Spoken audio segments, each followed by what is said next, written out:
C'est avec chaud au cœur que j'annonce Edward Leite avec nous. Merci beaucoup. Obrigado, merci. Eric, c'est avec toi. Merci, merci Karina. Bonjour à toutes et à tous. Je suis Eric Fajol, directeur Business France pour l'Amérique latine à partir du 1er septembre. Et j'ai la chance d'intervenir sur ce panel aujourd'hui et aussi d'en être le modérateur à la demande de Karina. Je serai accompagné de Éléonore Carrois, donc députée des Français de l'étranger pour la zone Amérique latine et Caraïbes, et du gouverneur Edward Leite de l'État de Rio Grande do Sul. Et c'est un grand honneur pour moi, mais aussi pour l'organisation, pour Expo Favela, de tenir cette table ronde aujourd'hui devant vous et d'accueillir le gouverneur et Madame la députée. Juste un mot pour commencer, et je donnerai la parole tout de suite après au gouverneur pour dire un petit mot sur Business France. Business France est l'agence de l'État français pour l'appui aux entreprises, pour les aider à exporter partout dans le monde, à investir. Et nous avons également un programme de jeunes talents qui s'appelle le Volontariat international en entreprise, qui permet à des jeunes Français de partir entre 6 mois et 2 ans en entreprise française à l'étranger et bien sûr au Brésil pour des missions commerciales. Notre travail aussi d'attirer des investisseurs étrangers et brésiliens en France, et j'en reparlerai tout à l'heure. Donc, aujourd'hui, le thème qui nous réunit, c'est les politiques publiques pour les communautés vulnérables, investir là où ça compte. Et je disais, nous avons la chance d'avoir le gouverneur Leite avec nous, gouverneur de Rio Grande do Sul. Alors pour moi qui ai déjà vécu, j'ai déjà été diplomate au Brésil de 2007 à 2012. Rio Grande do Sul, c'est un État relativement riche du Brésil, au sud, le plus au sud du Brésil. Un État qui, pour les Français, est connu au travers de Chandon. Chandon, la marque du groupe LVMH, implantée dans les vignobles, les magnifiques vignobles de Rio Grande do Sul, qui est un État qui attire aussi des investisseurs, et on en reparlera tout à l'heure, des investisseurs français qui sont présents dans votre État. L'an dernier, vous avez subi de graves inondations, une catastrophe naturelle sans précédent, je crois une des pires que le Brésil ait connues.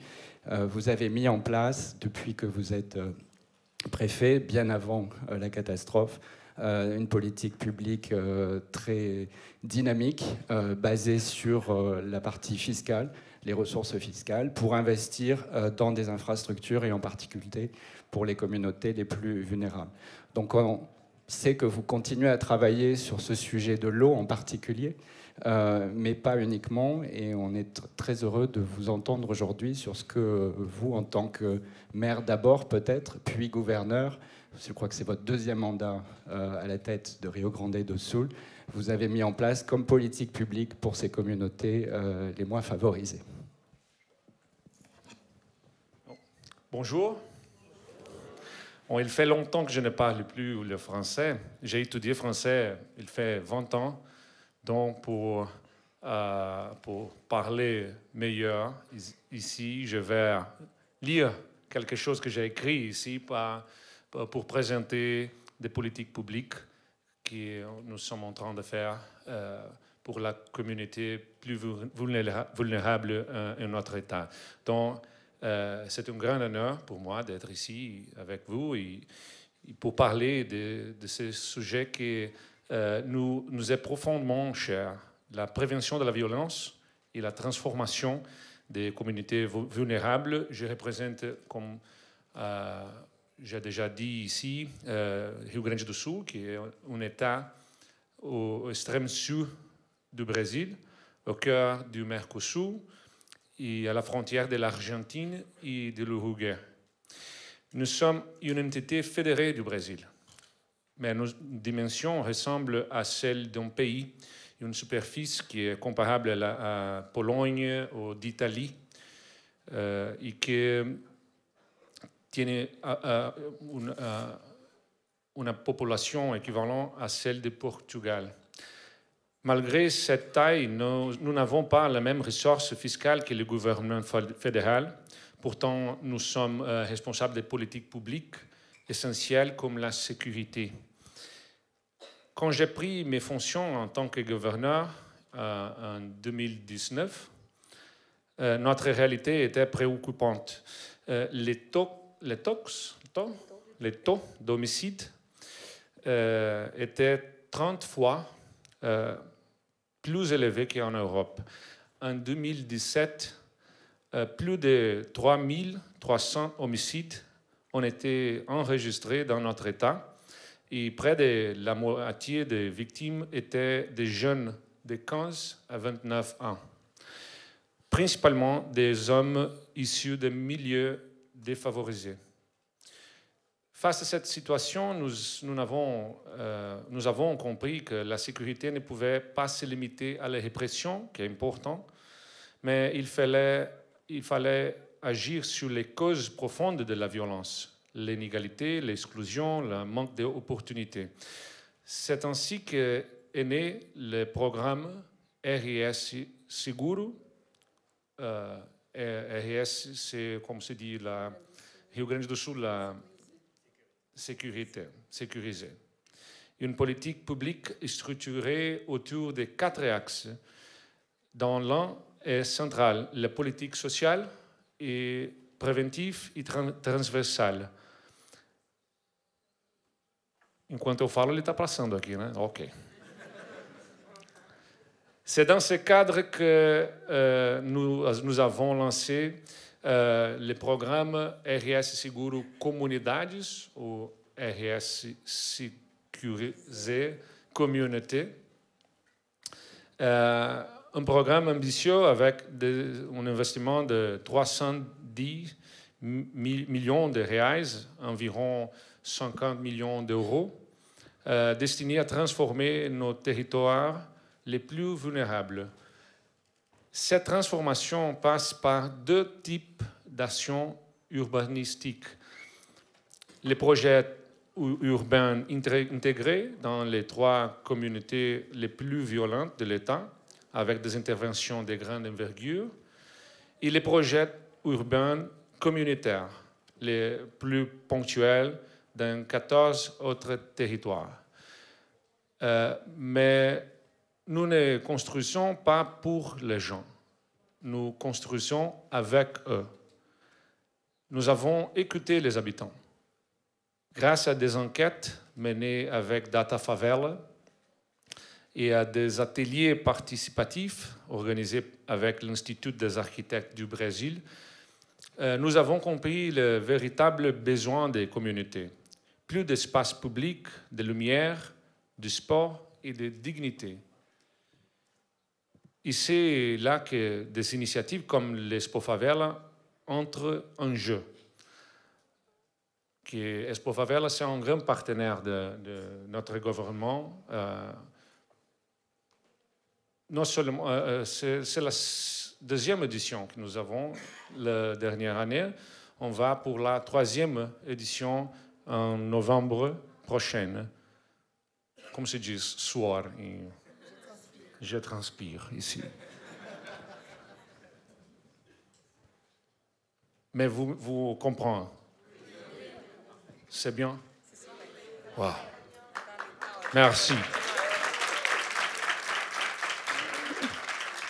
La première édition au Rio Grande do Sul en 2023 a été un moment de fierté. Plus de 12 000 visiteurs, 92 exposants, de nombreuses conférences et des histoires de transformation. La 2e édition, en 2024, a lieu après la plus grande catastrophe climatique de notre histoire, les inondations de la dernière année. Il a été un acte de résistance pour toute notre population. Cette initiative, en partenariat avec la CUFA, valorise l'entrepreneuriat en périphérie et bon, tous ici connaître l'Expo Favela et qui crée des ponts entre les idées innovantes des favelas et les investisseurs entre la culture populaire et les politiques publiques. des femmes comme Gabi Valente. Elle est ici? Gabi Valente qui est ici avec nous, de notre État, avec son projet Escola da Diarista dans la communauté de Restinga. Comment on va dire Escola da Diarista en français? École des femmes de ménage. Vous savez ça. Dans la communauté de Restinga, on attend la scène nationale. Et même ici à Paris, où elle a déjà participé à l'édition précédente, les dernières années, elle forme des femmes à devenir diaristes professionnelles avec fierté et autonomie. Et aujourd'hui, nous avons parmi nous Tatiane Moraes. Elle est ici. Tatiane, s'il vous plaît. Tatiane Moraes avec son projet Sabão da Tinga, une initiative qui est durable, qui transforme l'huile de cuisine usagée en savon artisanal, générant des revenus et réduisant les déchets. Les déchets? C'est bien.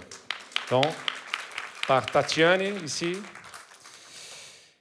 En parallèle, nous soutenons aussi le sport comme outil de transformation, la Taça das Favelas, que nous avons financé avec près de 1 million de reais la dernière année, a mobilisé plus de 10 000 jeunes dans 700 équipes dans 37 communes.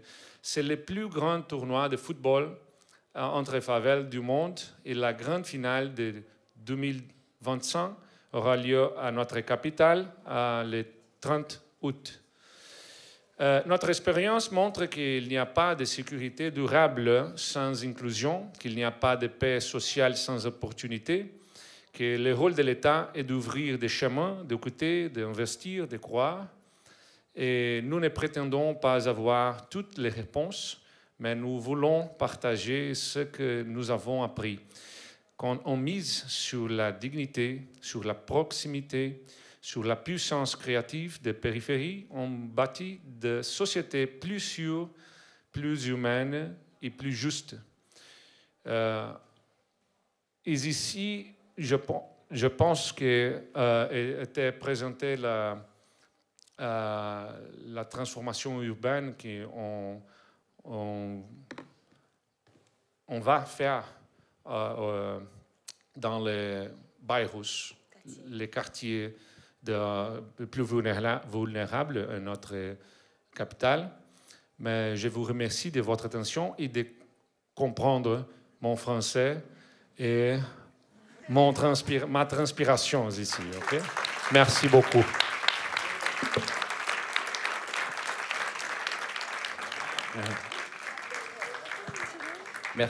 Merci, gouverneur. Je crois que on a tous apprécié ces mots en français. Merci pour utiliser notre langue. Je retiens qu'un programme très fort en matière de sécurité pour combattre la violence, sur le sport aussi, sur les femmes, vous l'avez dit, sur les jeunes. J'aurais peut-être une question tout de suite avant de passer à Éléonore. Le Brésil va accueillir la COP 30 au mois de novembre. Vous avez été, votre État, victime d'une grande inondation l'an dernier.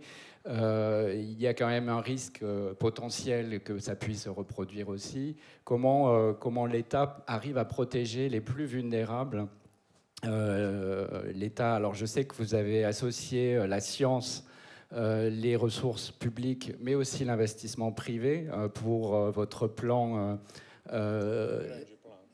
Plano Rio Grande. Voilà. Est-ce que vous pouvez juste nous expliquer, vous étiez hier à l'UNESCO aussi sur ce sujet de l'eau, comment l'eau aujourd'hui est à la fois une menace et une chance aussi pour les populations? Ok. Bon, je vais répondre en portugais et je vais utiliser le traducteur ici parce qu'il est plus facile, je pense, pour répondre. Nós criamos o Plano Rio Grande. Ok. Nous avons créé les plans Rio Grande. que tem uma governança bem estruturada e comitê científico que dá suporte às decisões. Il y a un gouvernement bien structuré et un comité bien scientifique. Com diversos profissionais, hidrologistas, meteorologistas. Avec beaucoup de professionnels, hydrologistes et meteorologistas, météorologistes, geologistas. géologistes. Que,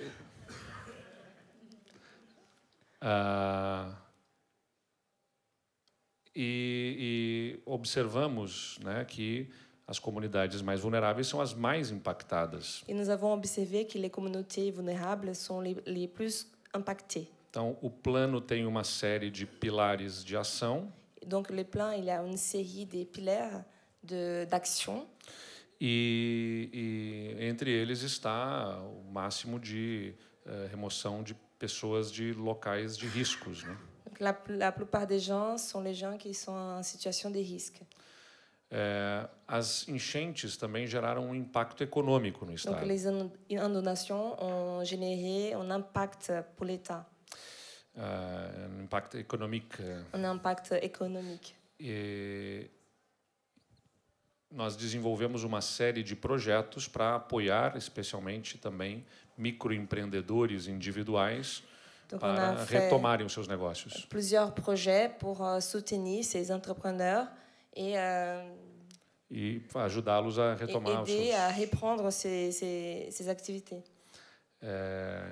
Não apenas com recursos dados pelo Estado, mas também com a capacitação deles. Pas seulement avec des ressources données par l'État, mais aussi avec des formations. E mais de 20.000 microempreendedores individuais participaram deste programa. Donc, plus de 20 000 entrepreneurs ont participé de ces programmes.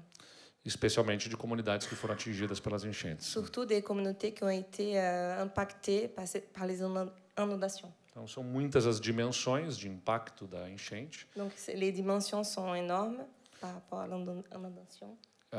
E nós observamos tanto as ações sociais, né, de apoio a famílias que foram impactadas, quanto econômicas e, naturalmente, as da reestruturação das comunidades que foram impactadas. Donc, on a observé ces impacts qui ont été au niveau social, économique et a reestruturação e reconstrução. Reconstruction aussi et restructuration.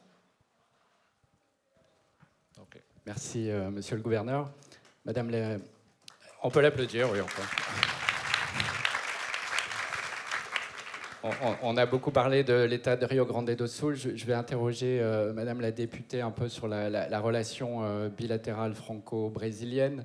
On a eu il y a un mois la visite du président Lula et la chance de co-organiser avec notre homologue APEX le forum économique franco-brésilien avec énormément de participants. On voit beaucoup l'intérêt des deux côtés de travailler ensemble.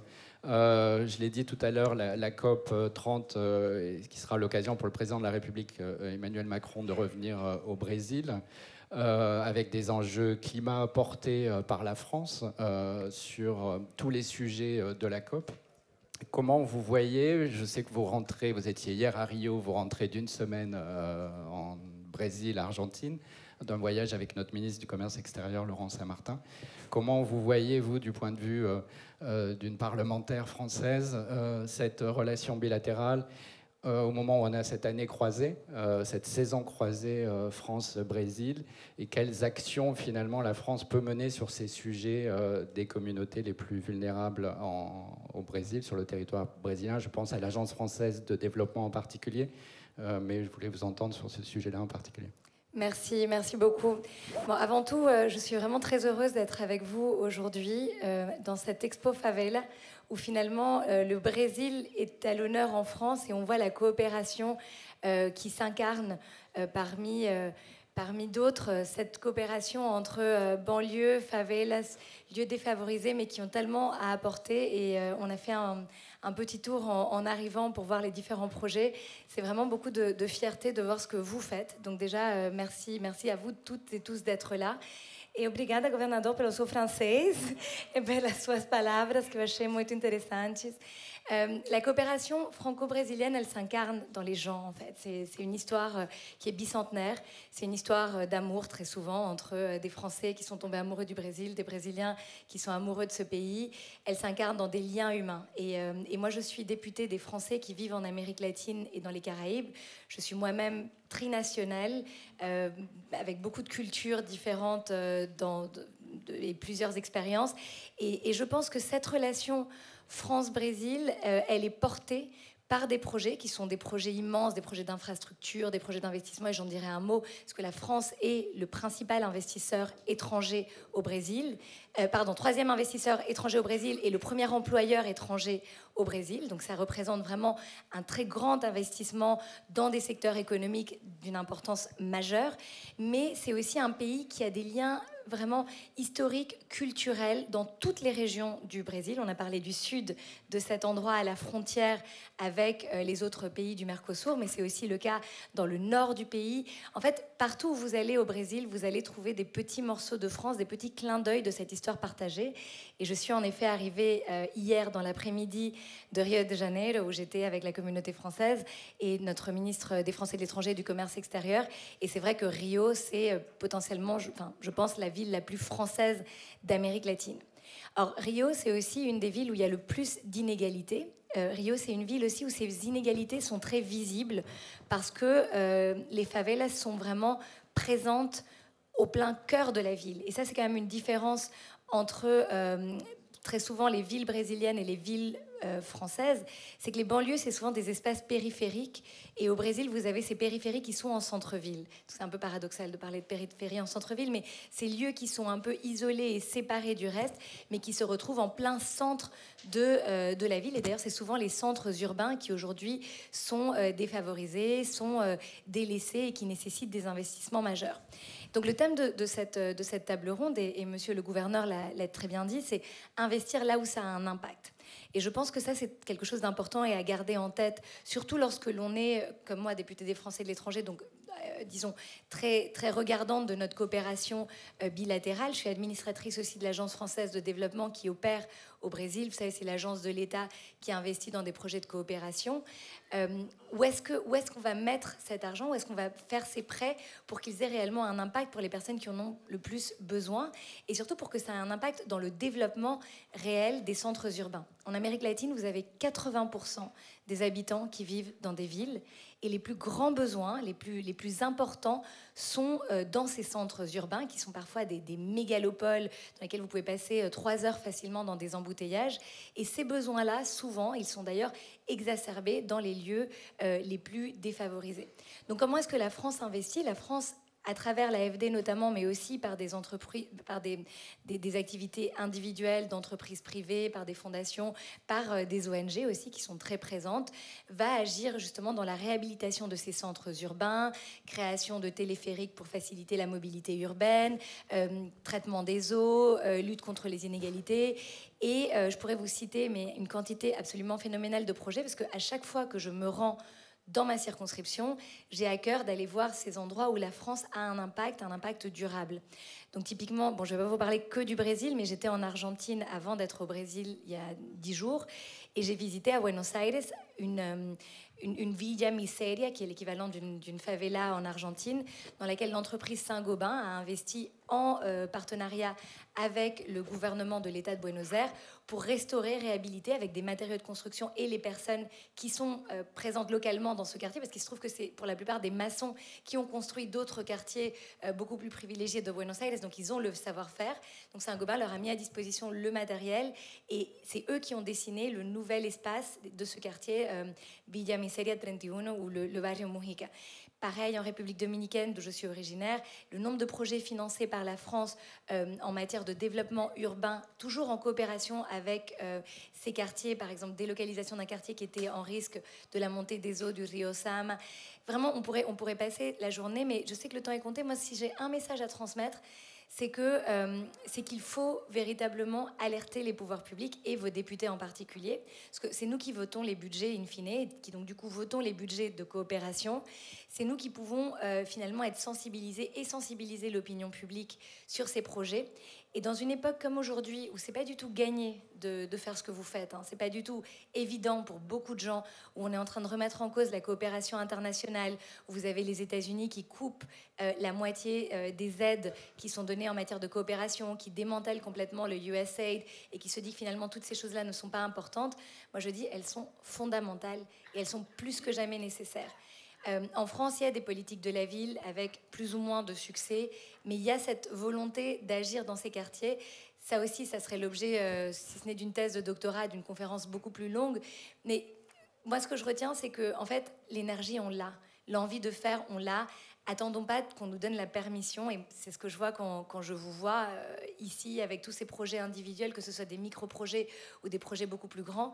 Et surtout, c'est dans la coopération internationale, c'est dans les regards croisés, dans cette saison croisée Brésil-France, qu'on s'enrichit aussi mutuellement. Des projets de développement, d'éducation par le sport. À São Paulo, il y en a des incroyables qui ont été fondés par des Français, je pense notamment à Arcado Saber, Arcado Crescer, etc., à Rio aussi. Ces initiatives, elles existent. Ce qu'il faut, c'est leur donner de la visibilité et évidemment les aider à se financer dans un monde dans lequel les financements sont mises en cause. Et je pense que la coopération France-Brésil, là, elle a beaucoup à nous apporter. Le Brésil est un pays qui a énormément d'opportunités, mais beaucoup de grands défis. On a un rendez-vous en novembre qui est la COP 30 à Belém, qui marquera aussi les 10 ans de l'accord de Paris. Ce sera le moment pour dire lucidement ce qui s'est passé au cours de ces 10 ans, ce qui ne s'est pas passé et ce qu'on doit accélérer.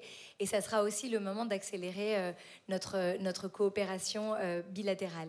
Alors voilà, c'est un peu ce que je voulais dire en propos liminaires, mais vraiment vous féliciter pour ces projets, vous dire de ne pas hésiter à les mettre en avant, à me solliciter aussi, à nous contacter pour qu'on puisse les faire connaître en France, parce que je pense que c'est très important, que la relation, elle va vraiment dans les deux sens, et qu'il y a des choses qui sont faites par le Brésil, notamment à travers Expo Favela, pour les quartiers également en France.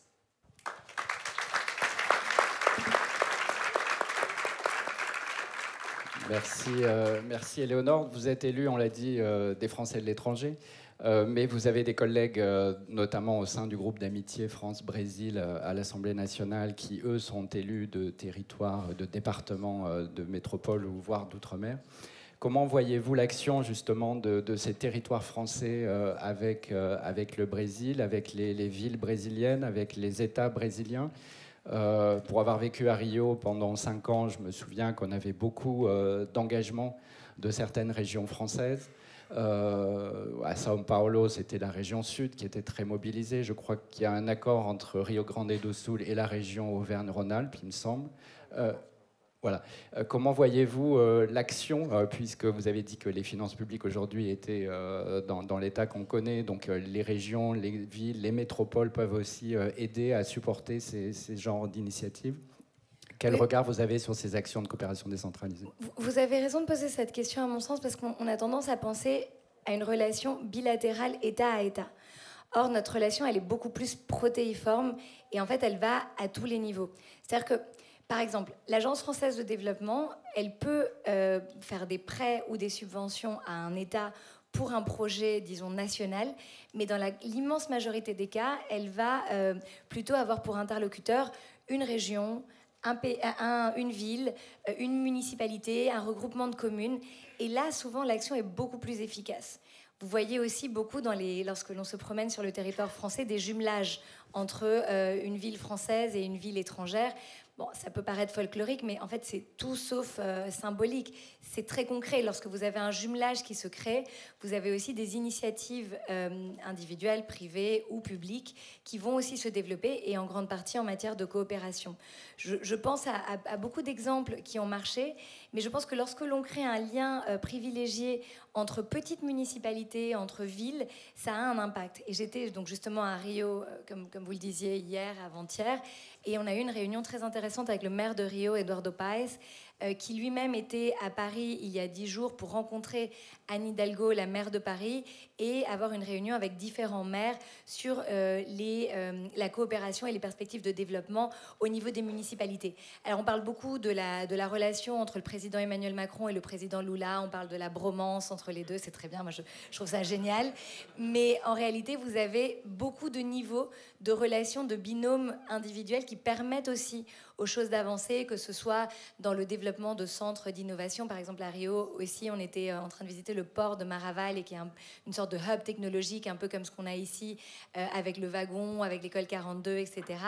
Et donc tout ça, à tous ces niveaux, vous avez des coopérations qui se créent, qui s'incarnent. Beaucoup aussi de la part des entreprises. Je vous disais tout à l'heure, la France est le 3e investisseur. Il y a 39 des 40 entreprises du CAC 40 qui sont très présentes et implantées au Brésil. Mais vous avez aussi un grand tissu de TPE, PME, etc. Et ben, elles ne font pas que du business au Brésil. Elles font aussi beaucoup de développement de RSE. Et ça, c'est assez intéressant. Vous en direz peut-être un mot. Mais je pense que cette coopération, elle se fait vraiment à chaque niveau. Et ce qu'il faut, c'est se saisir des opportunités qui existent. Le Brésil, c'est un marché immense. C'est un pays où il y a une créativité, une joie de vivre, une énergie. Enfin, moi, j'ai dormi que quelques heures pendant 10 jours, mais je reviens gonflée à bloc de cette énergie carioca, paulista. Enfin bref, c'est un pays qui est juste incroyable. Et quand on voit que dans toutes les rues de Paris, vous avez des affiches sur la saison croisée et que vous allez avoir la même chose là dans quelques mois au Brésil, je pense qu'on est dans un momentum, dans un moment assez unique de notre relation bilatérale, et que c'est aussi le moment pour s'en saisir et pour développer des projets.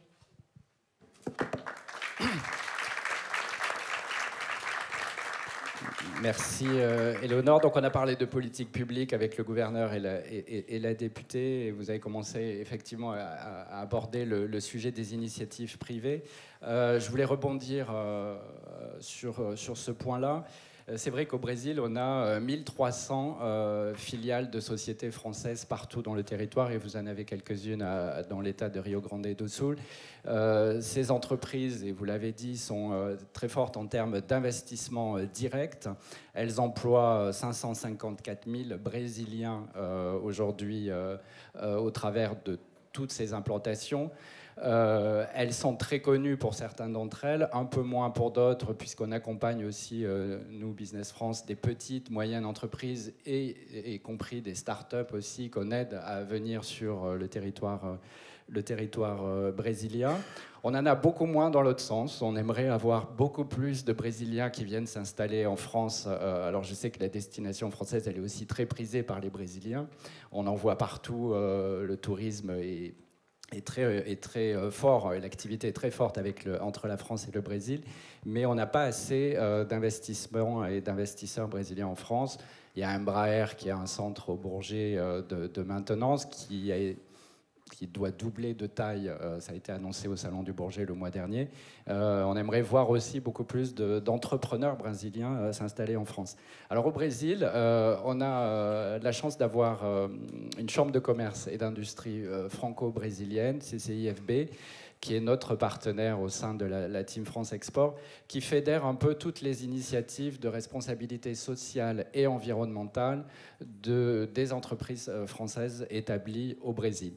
Et je pense que ça, c'est important parce que ça fait plusieurs dizaines d'années que les entreprises françaises sont engagées au Brésil sur des programmes sociaux, sur des programmes environnementaux. Je pense dans votre État, monsieur le gouverneur, à, je l'ai dit tout à l'heure, Chandon, LVMH, qui a une vraie politique de recyclage avec quasiment zéro déchet qui a été mis en place. Vous avez un des plus gros investisseurs français au Brésil, la société Engie, qui mène des actions, y compris à Rio Grande do Sul, dans le secteur de l'eau, dans le domaine des énergies hydrauliques et renouvelables, mais aussi en faveur des populations moins favorisées dans ces quartiers. Donc il y a des programmes, des partenariats culturels, éducatifs, pour les quartiers populaires, artistiques également, qui sont financés par les sociétés françaises. Et c'est un complément assez important des politiques publiques dans ces États. Je pense aussi, vous avez parlé de Rio, L'Oréal, qui est très fort à Rio, a aussi un programme pour les communautés défavorisées. Il donne des cours de maquillage, de coiffure, d'esthétique dans les favelas aussi. Sanofi avait dans le laboratoire pharmaceutique une action très forte aussi en matière de médicaments et de lutte contre certaines pandémies, notamment pour les classes les plus défavorisées. Et je pourrais en ajouter d'autres. Dans la formation professionnelle, ça a été dit tout à l'heure. Je pense à Veolia, EDF, Électricité de France, BNP Paribas. Ce sont toutes des entreprises très engagées sur cette responsabilité sociale et environnementale. Et je vous invite, enfin, on voit les exposants de Expo Favela, notamment les Brésiliens, mais aussi les Français, à vous rapprocher de ces structures-là, notamment de la Chambre de commerce franco-brésilienne, parce qu'elles ont accès à ces programmes des entreprises et des grands groupes français au Brésil pour pouvoir soutenir une initiative avec une communauté défavorisée. Voilà, je pense que le Brésil est un des exemples. Je viens de passer 4 ans en Inde. J'ai travaillé pour l'ambassade de France aussi en Inde. Je n'ai pas vu autant de mobilisation des entreprises françaises qu'au Brésil. Donc le Brésil a déjà une histoire très importante avec les sociétés françaises sur ces programmes sociaux et environnementaux, d'inclusion aussi, et je pourrais en citer plusieurs, sur le domaine urbain, sur la reforestation. Je pense à Vallourec, qui est très fort dans la reforestation dans l'État du Minas Gerais, à Total également. Il n'y a pas une société française qui n'a pas cet engagement-là, et ça peut être aussi des sponsors importants pour des initiatives plus petites d'entrepreneurs. Voilà un petit peu ce qu'on voulait vous dire aujourd'hui. Je pense qu'il nous reste peut-être un peu de temps pour des questions-réponses. Je sais qu'aujourd'hui, l'enjeu avec le Brésil, c'est les accords du Mercosur. Alors, on ne va pas parler d'un sujet qui fâche avec la France, mais sachez qu'on est aussi favorable à cet accord. Comme je sais que Rio Grande do Sul, vous êtes un État industriel, mais vous êtes aussi un État agricole et d'élevage très important. Je peux peut-être vous poser une question. Comment vous, avec un regard de Brésilien du Sud, finalement, vous voyez ces accords avec l'Union européenne? Comment ils peuvent favoriser, et je poserai la même question à la députée après, les échanges, puisque je retiens de la visite du président Lula en France, nos échanges avec le Brésil sont trop faibles. Certes, on est 2e ou 3e investisseur au Brésil, ça dépend des statistiques, mais le commerce entre la France et le Brésil, il a tendance à se réduire et il n'est pas au niveau de la relation que vous avez évoquée, de l'amour qu'on peut avoir les uns pour les autres entre les Brésiliens et les Français. Donc comment vous voyez, vu du Brésil, cette chance peut-être d'arriver à un accord du Mercosur, pour l'accord du Mercosur, où il y a des préoccupations pour les deux parties. Par exemple, en notre État, au Rio Grande do Sul, nous sommes des grands producteurs du vin. Il y a des préoccupations de notre producteur de vin au Rio Grande do Sul pour entrer du vin de la France. Il y a des préoccupations en France pour l'entrée non du vin brésilien, mais du bœuf. De la production agricole, il y a préoccupation pour les deux parties, mais je comprends que les bénéfices sont plus grands que cette préoccupation. Et ça mettre une como se eu vou dizer em português, impõe, s'impose a melhoria de produtividade. Na melhoração da produtividade. C'est une compétition qui va faire que notre producteur, les deux pays et tous les pays qui vont faire part de cet accord, ont melhorar a produtividade, é isso de novo, porque eu já me esqueci como é que fala. A melhoração da produtividade. c'est une grande opportunité, plus grande que les desafios. Défi. Vou saber tudo do francês até quando sair daqui. Combien de personnes ici parlent seulement le français? Oui. E des autres? Português. Pode falar português também, se quiser. Vou falar português fazendo biquinho, assim, que aí todo mundo compreende. Je vais parler portugais en faisant la bouche comme ça. Madame la députée, vous étiez donc toute la semaine avec le ministre du Commerce extérieur. Je sais que c'est un sujet. Le président Lula vient de prendre la présidence du Mercosur depuis le 1er juillet. Comment vous voyez les choses? Moi, j'ai un peu la même vision que le gouverneur. Je pense que c'est une énorme opportunité pour nous aussi et pour les deux pays. Comment vous voyez, d'un point de vue parlementaire, cette relation commerciale et ces accords? Bien sûr. Alors, l'accord entre l'Union européenne et le Mercosur, c'est un accord qui est en négociation depuis plus de 20 ans. C'est un accord immense entre deux grands blocs, donc le bloc Union européenne et le bloc du Mercosur. Et sachez que d'ailleurs que pendant toute cette période de 20 ans de négociation, le Mercosur est passé de 5 pays à 4, de gouverneurs de gauche en Argentine, puis de droite en Argentine. Enfin bref, il y a eu énormément d'évolutions politiques. Et au cours de ces dernières années, il y a eu une sorte de crispation très forte, surtout en France, parce que il est perçu, à tort ou à raison, comme mettant en danger certaines, pas toutes, filières agricoles françaises, en particulier les filières d'élevage, qui sont des filières qui se sentent en danger par cet accord. Moi, il y a 2 ans, j'avais été la seule députée française à prendre la parole publiquement dans l'hémicycle et à dire... Peut-être que l'accord n'est pas parfait, mais il faut absolument qu'on arrive à trouver un accord qui soit bon et qui nous permette de renforcer notre coopération et nos accords commerciaux avec les pays du Mercosur, parce que nous avons besoin de diversifier nos partenariats.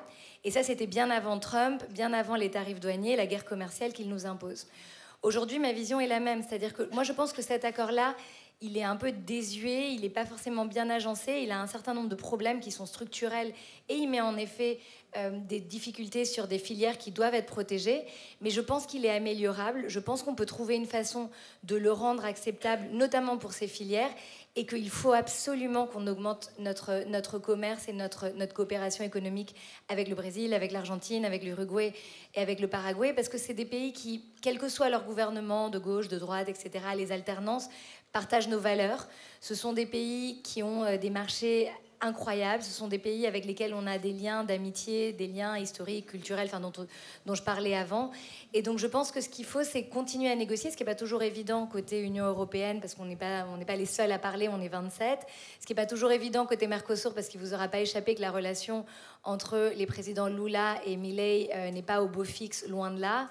Donc, c'est pas évident, mais c'est pas impossible. Et moi, je pense que c'est souhaitable et nécessaire. Parce que quand vous avez un pays comme la France et un pays comme le Brésil, qui représente respectivement la 7e et la 10e économie mondiale, et que vous avez en termes d'échanges commerciaux, même pas 10 milliards d'échanges, vous vous dites, en fait, c'est clairement pas suffisant, on peut faire beaucoup plus, et pas nécessairement que dans les secteurs qui sont compliqués, qui nécessitent d'être protégés, et ça j'en suis convaincue, mais dans d'autres secteurs. Donc c'est une opportunité, et c'est pour ça que moi je suis vraiment sur la même ligne depuis des années, que je la défends, même si elle est très très très impopulaire. Je suis la seule députée à avoir pris la parole dans ce sens, mais c'est de dire, il faut absolument qu'on avance et qu'on arrive à trouver un terrain d'entente, un moment où c'est acceptable pour nos filières agricoles et puis pour les Brésiliens aussi, évidemment, parce qu'on pense que à nous, mais vous le dites à très juste titre, toutes les filières viticoles brésiliennes, elles vont se retrouver avec des vins qui viennent de partout en Europe, qui n'auront pas de droits de douane. Donc il faut regarder dans les deux sens pour trouver des équilibres. Et ça, moi je suis avocate avant d'être députée. La négociation de contrat, c'est ce que j'ai fait toute ma carrière. Vous trouvez des clauses, vous trouvez des moyens de sauvegarde, vous trouvez des moyens d'empêcher qu'on perde le contrôle sur le marché. Donc je pense qu'il faut trouver un moyen de transformer un accord qui est vraiment assez ancien et qui a pas mal de problèmes en un accord beaucoup plus acceptable, comme l'accord avec le Chili ou l'accord avec le Mexique. Enfin, voilà, c'est ma position. Merci, merci à tous les deux pour cette... Vou falar em português aqui, como tem muitos brasileiros, mas só para confirmar aquilo que a nossa deputada aqui mencionou. O ganho de as proteções comerciais, as barreiras comerciais, acabam fazendo uma limitação desse ganho de produtividade que eu mencionei, que é de desenvolvimento dos produtos, porque você está confortável numa zona em que não está competindo, está barrando entradas de outros. Então, quando você faz um acordo como esse, você traz a possibilidade de cooperação. Eu estou falando tudo direto, porque é um pouco do que acho que ela falou aqui também, né, e confirmando, para aqueles que são apenas falantes de português.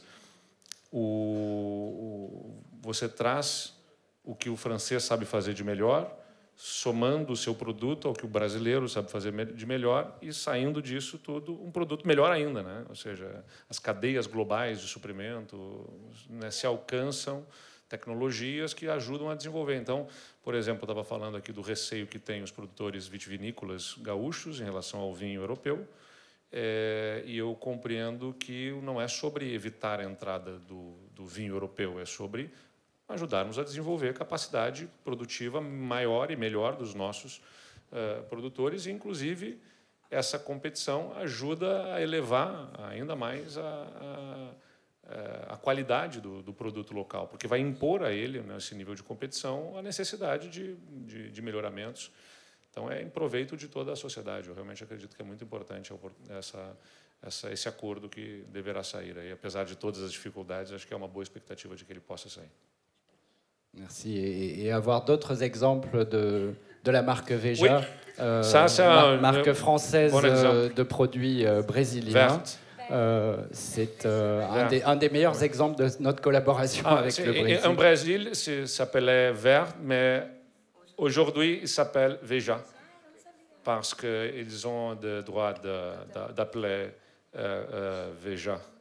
Et il a le développement de design en Rio Grande do Sul. Oui, il est fait en Rio Grande do Sul, notre État. Okay. Et c'est vrai que ces accords peuvent, vous l'avez dit, augmenter la compétitivité, la qualité, mais aussi l'innovation qu'on peut mettre dans ces produits en étant davantage exposé à une concurrence qui finalement est positive pour les producteurs, quel que soit le secteur d'activité. Bon, ils ont demandé à moi de faire un annoncement ici. Je vais faire cet annoncement ici. Une annonce et après on pourra prendre une ou deux questions. En français parce qu'il est pour les Françaises ici. Il a un prix surprise à l'Expo Favela. 2 entrepreneurs partiront en échange au Brésil.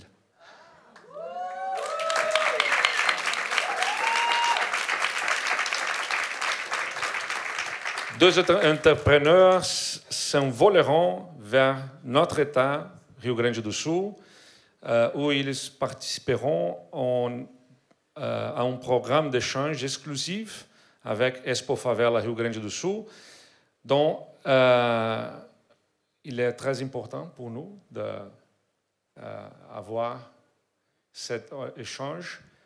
Nous sommes très heureux d'être ici avec notre participant, Gabi et Tatiana, dont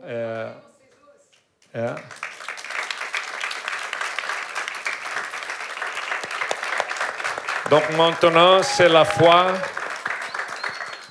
foi de Rio Grande do Sul, c'est le tour de Rio Grande do Sul de recevoir des Français ici avec nous en novembre, non? Début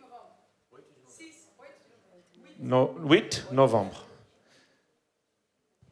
C'est bien? C'est bien. Bravo. Je transpire. Merci pour cette annonce. Est-ce qu'il y a peut-être une question, monsieur? Si on peut lui apporter un micro. En portugais.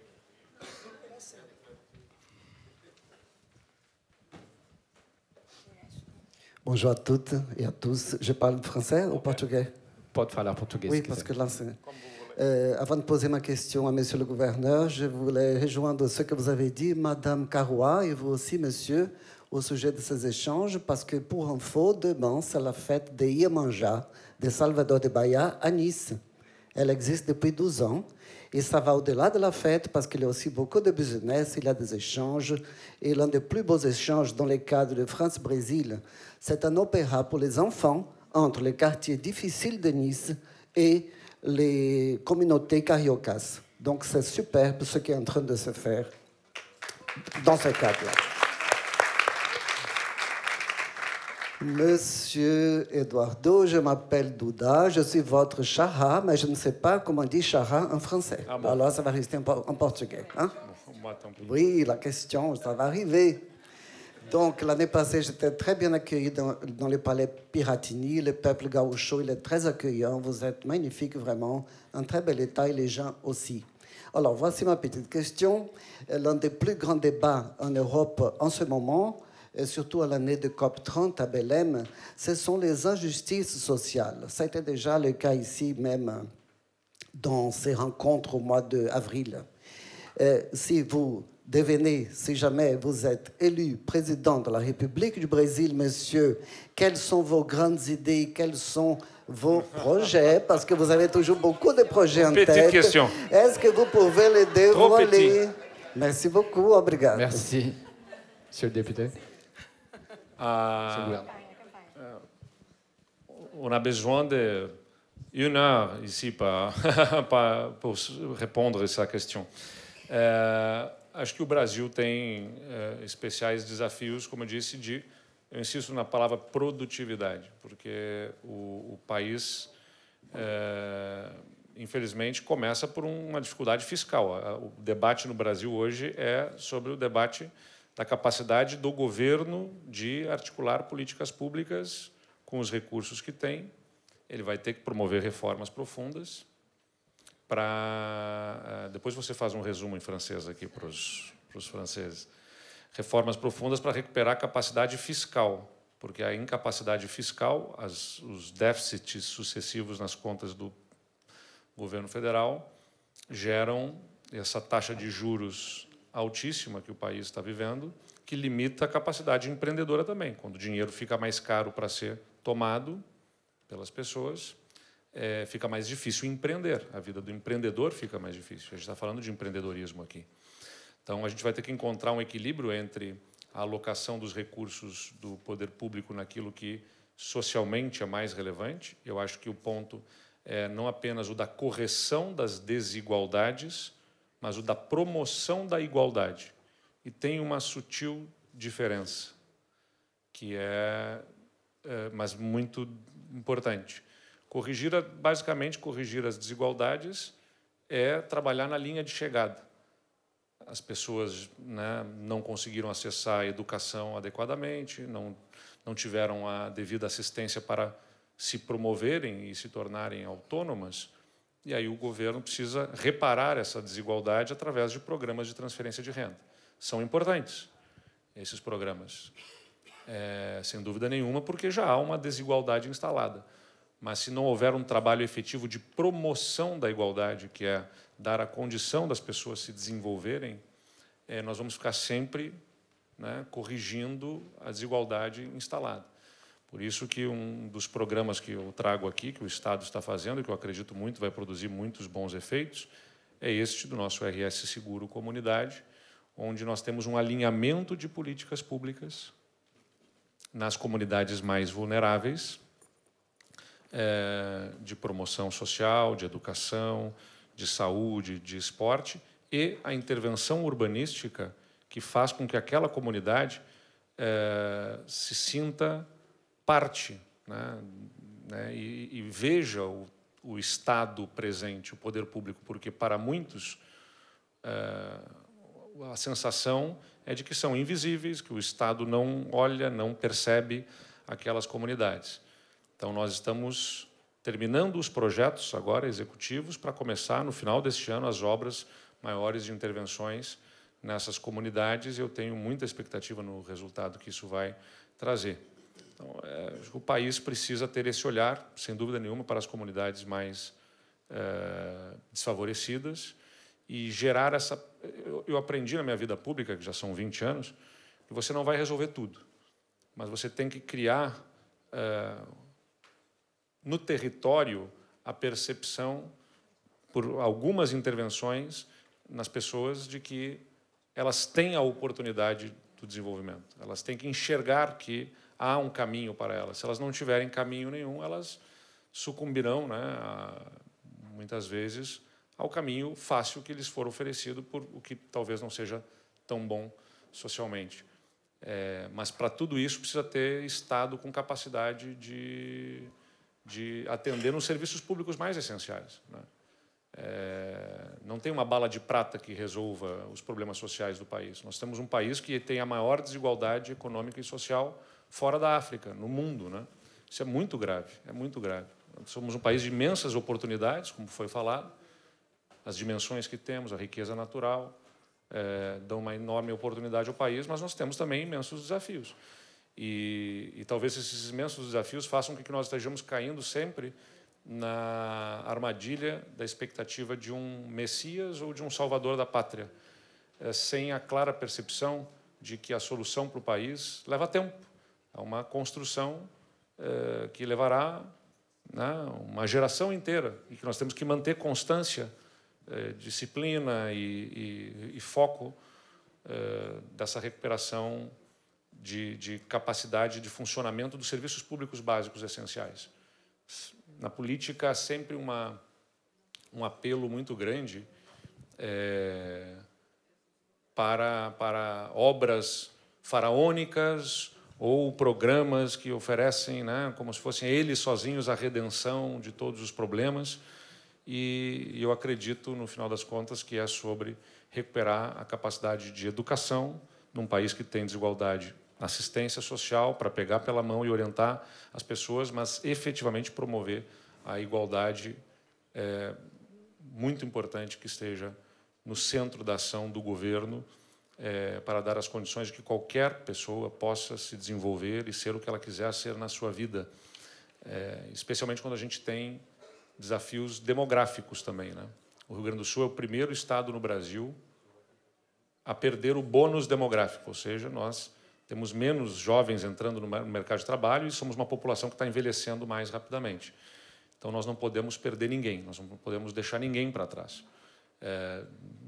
Tanto do ponto de vista social, né, porque não é digno, não é do ponto de vista civilizatório aceitável que qualquer ser humano não possa se desenvolver plenamente, né, mas, inclusive, do ponto de vista econômico, porque toda pessoa que ficar para trás é uma derrota individual e coletiva. A pessoa perde, né, e todos nós coletivamente perdemos, porque se ela não está produzindo, se ela não está sendo capaz de se desenvolver no seu pleno potencial, é riqueza que deixa de ser gerada na sociedade, que é aproveitada por todos, né? Então, isso tem que estar muito claro para todos nós. E eu acho que aqui o trabalho que a CUFA faz com a Expo Favela tem exatamente essa conotação. É olhar o indivíduo, né, mas é também um olhar de impacto coletivo e global, vamos dizer, né? Porque na medida em que você insere as pessoas para desenvolver, a partir das suas competências, empreendimentos que impactam na sua vida, da sua comunidade, impactam também em todos aqueles que ainda insistem em não ver essa potência que está nas favelas também do país. É isso. Agora sintetiza tudo isso em francês. Je ne sais pas si vous voulez résumer en français. Ou está tudo claro para todo mundo, talvez. Todo mundo fala português, não é? Ok. Tirar o emprego da tradutora aqui. Eu podia ter falado português desde o início, vocês me deixaram suando aqui. On invitera Madame la députée de nouveau, le gouverneur, l'année prochaine. Tous les ans, nous avons un atelier Amérique latine pour faire la promotion des échanges entre la France et le Brésil. Et ça sera un plaisir de vous inviter à parler, peut-être encore plus de ce programme-là dans un autre format. En tout cas, merci beaucoup. Je crois qu'on doit terminer. Merci, Monsieur le gouverneur, de votre présence aujourd'hui à Paris. Bon retour ce soir au Brésil. Essayez un peu de regarder tout ce qu'il y a à Paris sur le Brésil. Il y a beaucoup d'expositions toutes les semaines à Paris. La densité de cette saison brésilienne en France est assez incroyable et beaucoup de belles choses. Je crois qu'il y a une grande soirée ce soir aussi au Grand Palais. Éléonore Carrois, Madame la députée, merci aussi d'être arrivée ce matin après ce long voyage en Amérique latine, en Amérique du Sud cette semaine, d'avoir participé, de nous avoir donné vos points de vue à tous les deux sur ces politiques publiques en faveur des communautés défavorisées. Merci à tous. E je voulais inviter Celso Altair de Marcos Unis para faire uma fotinho com a gente. De final, só uma fotinho de família. Obrigada. Ah, ah, ah, ah, ah.